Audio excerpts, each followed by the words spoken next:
Сәлеметсіңдер ме балалар? Бүгінгі күндеріңе сәттілік тілей отырып, дүниетану сабағын бастаймыз. Сабағымызды бастамас бұрын алдыңғы білімді еске түсірейік. Өткен сабақта қоршаған ортаға қамқорлықпен қараудың мәні тақырыбында экологиялық проблемалармен таныстық. Балалар, біз күнделікті тіршілікте түрлі заттарды қолданамыз. Оларды қажетінше пайдаланамыз да, тозғанда немесе бүлдіргенде ойланбастан лақтырып тастаймыз. Кез келген зат ерте ме, кеш пе, әйтеуір қоқысқа тасталады. Бүгінде тұрмыстық қалдықтарды қайта пайдаланудың жолы қарастырылып отыр. Ондай жағдайда шикізат үнемделеді, қоршаған орта қоқыс қалдықтармен ластанбайды. Ендеше балалар, алған білімімізді бекіту үшін мына тапсырманы орындаймыз. Мұнда балалар пластикалық ыдыстар, қағаздар, шыны, металл, ұсақ тұрмыстық техника және электроника заттарды қайта пайдаланудың тәсілдерін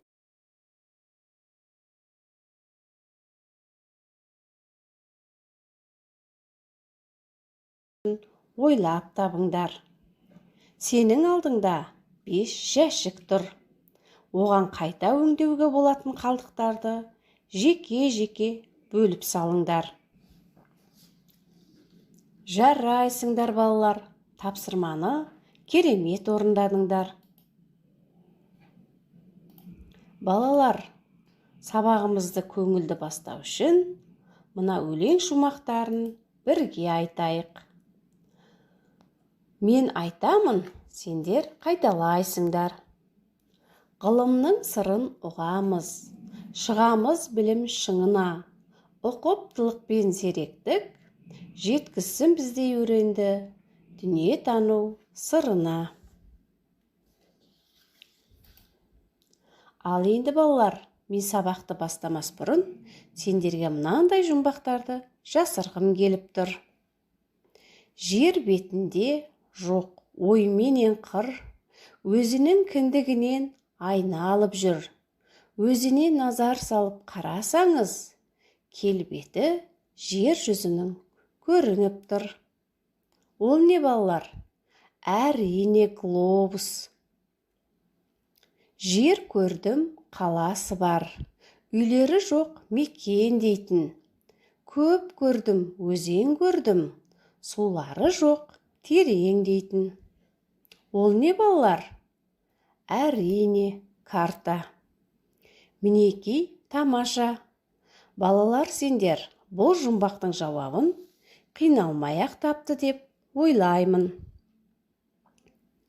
Бүгінгі сабағымыздың тақырыбы глобус пен карта.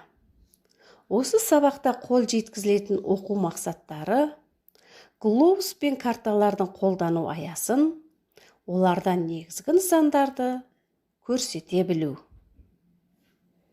Бүгінгі сабақта сенің білетінің глобус пен карта не үшін қажет? Сенің меңгеретінің глобус пен картада негізгі нысандарды көрсету. Балалар, жер сөзін топтастырып айтып көрейікші. Сендер қалай ойлайсыңдар? Жер сөзін естігенде ойларыңа не келеді?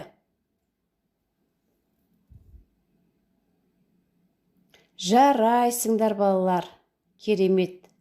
Балалар, бұл тапсырма сендердің ұялы телефондарыңа жіберіледі.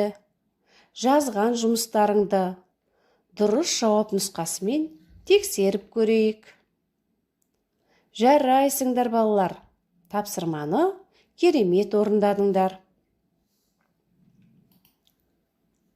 Балалар, жер туралы ғылымды картасыз түсіндіру мүмкін емес.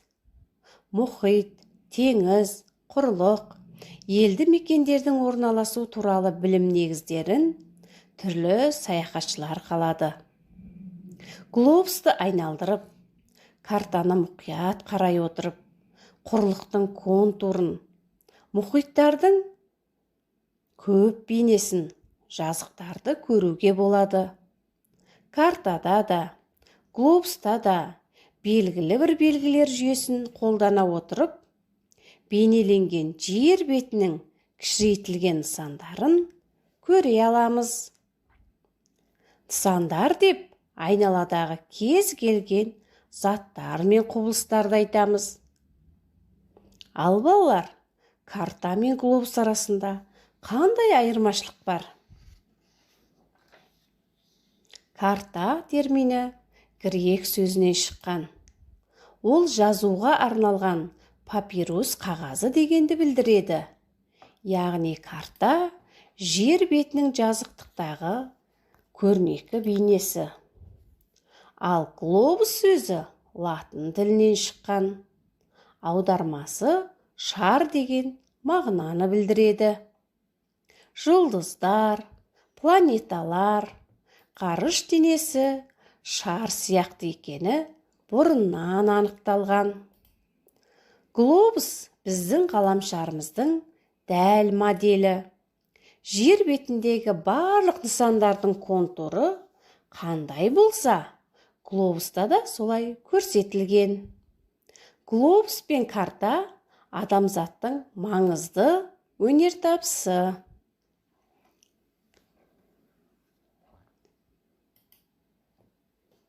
Балалар, ендеше бейнежазбаны тамашалайық.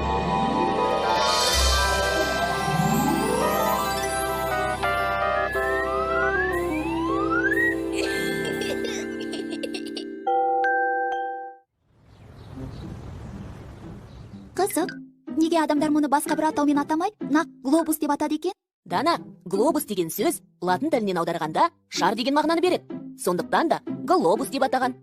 Енді жердің шар тәрізді екендігі барлығына да белгілі ғой. Сондықтан да басқа атаумен атау керек еді. Бұл ойыңда жөн екен. Ертеде адамдар жерді тегіс, ал аспан жердің үстіне күмбез секілді дөңгеріліп қойылған деп ойлаған. Адам бір бағытта жүре берсе, жердің шетіне жетеді деп ойлаған. Сонда жердің шар тәрізді екенін адамдар ғарышқа ұшпай тұрғанда қайдан білген? Мысалы, ашық теңізге өз туыстарын шығарып салып тұрған адамдар, олардың соңынан қимастықпен көп қарап тұрады. Ақыры кеме көкжиекте жоқ болады. Ал бақылаушы адам биіктеу төбешікке шығып қайта қараса, көкжиек кеңіп, көзден ғайып болған кеме қайта көрінетін болған. Бұл нені білдіреді? Жердің тегіс емес, дөңестеу, шар тәрізді екендігін білдіреді. Дұрыс. Ал кемемен сапарға аттанған саяхатшылар жердің шетіне шыға алмайтынын байқаған. Дүние жүзін айналу саяхаттары арқылы жердің шар тәрізді екендігін нақты білген екен ғой сонда. Я. Онда глобустың глобус, яғни шар деп аталуы дұрыс екен. Ол не үшін қажет? Глобус жердің немесе басқа планетаның кішірейтіліп жасалған үлгісі. Глобус құрлықтар мен мұхиттардың орналасуын жалпылама көріп білуге ыңғайлы. Алғашқы глобусты біздің эрамызға дейін шамамен 150 жылы Кратет Мальский жасаған. Глобус өз білігінен айналып тұрады. Жердің өз білігінен айналатынын адамдар көз алдына елестете алу үшін осы білік жасалған деген жорамал ғана. Шын мәнінде жердің мұндай білігі болмайды. Глобустың білігі шығып тұрған жоғарғы нүктесі солтүстік полюс, ал төменгі нүктесі оңтүстік полюс деп аталады. Жер бетін қаптап тұрған мына тор нені білдіреді? Бұл глобустың градус торы. Бұл тор ненің қай жерде орналасқанын көрсетуге арналған. Теңізшілер, ұшқыштар, басқа да мамандық иелері өз бағыттарын осы тор арқылы анықтайды. Глобус бетінде жоғарыдан төмен тартылған сызықтар, яғни солтүстік полюстен оңтүстік полюске тартылған сызықтар меридиан деп аталады. Меридиан. Барлық меридианның ұзындықтары тең болады. Ал енді меридиандарды кесіп өтіп жатқан сызықтар параллель деп аталады. Параллель. Яғни ешқашан қиылыспайтын қатар жатқан сызықтар. Параллельдердің ұзындықтары әртүрлі сияқты ғой. Дұрыс байқағансың, параллельдер полюстерге жақындаған сайын кішірейе береді. Енді глобустан ең қалың сызықтарды тапшы. Міне, жер шарының дәл бел ортасында тұр. Дұрыс, бұл ең ұзын параллель. Есіңде болсын, глобуста полюстерден бірдей қашықтықта орналасып, жер шарының тура ортан белінен тартылған параллель экватор деп аталады. Экватор? Сондай экватор жерді теңдей екі бөлікке бөліп тұрады екен ғой. Я, глобустың жоғарғы жағы солтүстік жарты шар, ал төменгі жағы оңтүстік жарты шар. Мына жерде бір қалың меридиан бар екен. Бұл нөлдік меридиан деп аталады. Барлық елдер осы меридианды бастапқы деп, сол меридианнан бастап меридиандар ретін санауға келіскен. Бұл меридиан да жерді екі бөлікке бөліп тұрғандай. Ол да дұрыс. Нөлдік меридиан сызығыда глобусты екі жарты шарға бөліп тұрады. Олар батыс және шығыс жарты шарлары. Түсінікті ме? Түсінікті. Глобус пен картадағы түстер нені білдіреді? Көк түс суды, сары, қоңыр түс құрлықты, ақ түс қар мұзды білдіреді.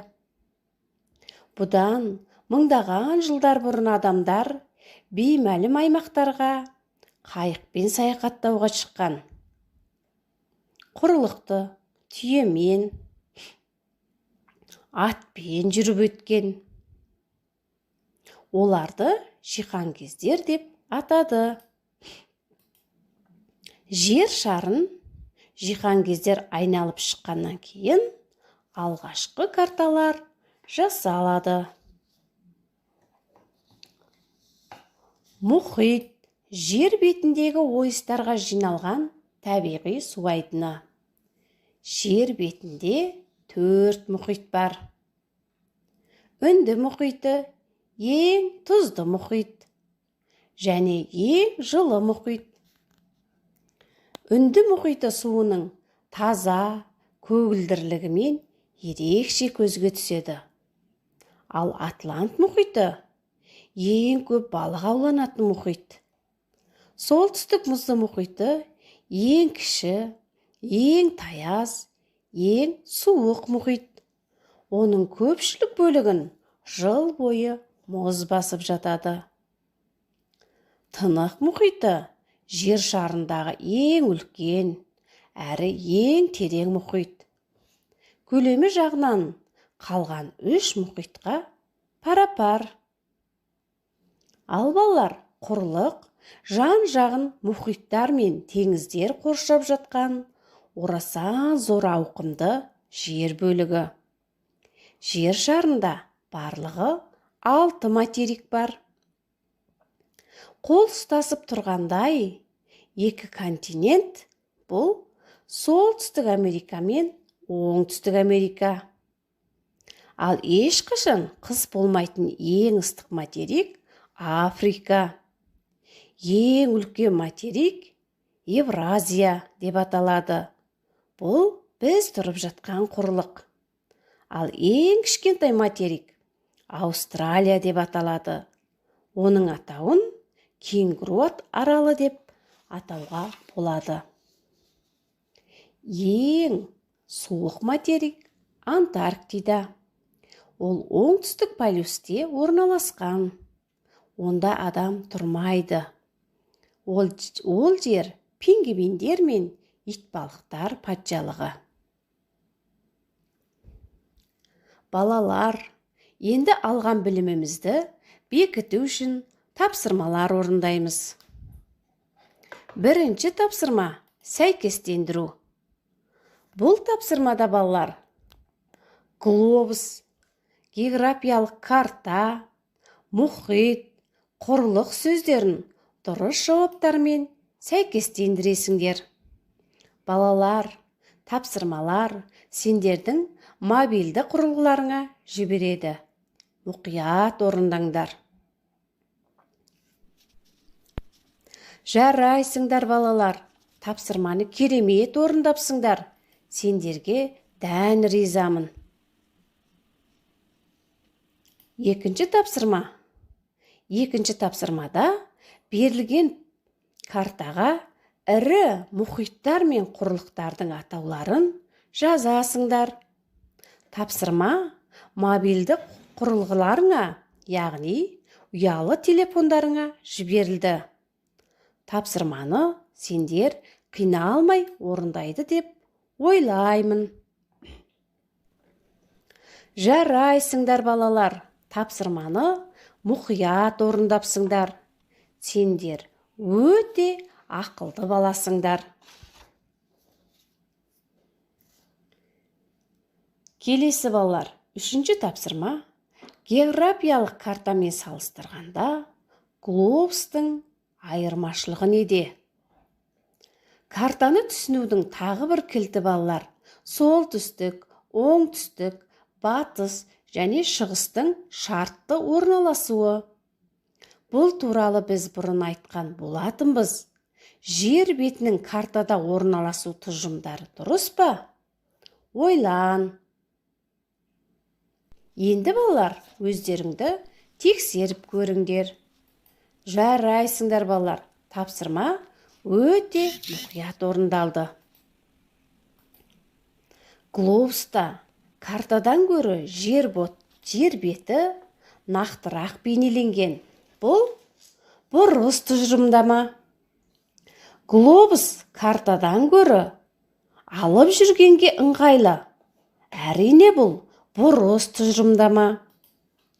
Глобус картаға қарағанда жер бетіндегі заттардың орналасуы туралы дәлірек түсінік береді. Әрине бұл дұрыс тұжырымдама. Жарайсыңдар балалар, тапсырманы өте керемет орындапсыңдар. Ендеше балалар, бүгінгі сабақты қорытындыласақ, бүгінгі сабақта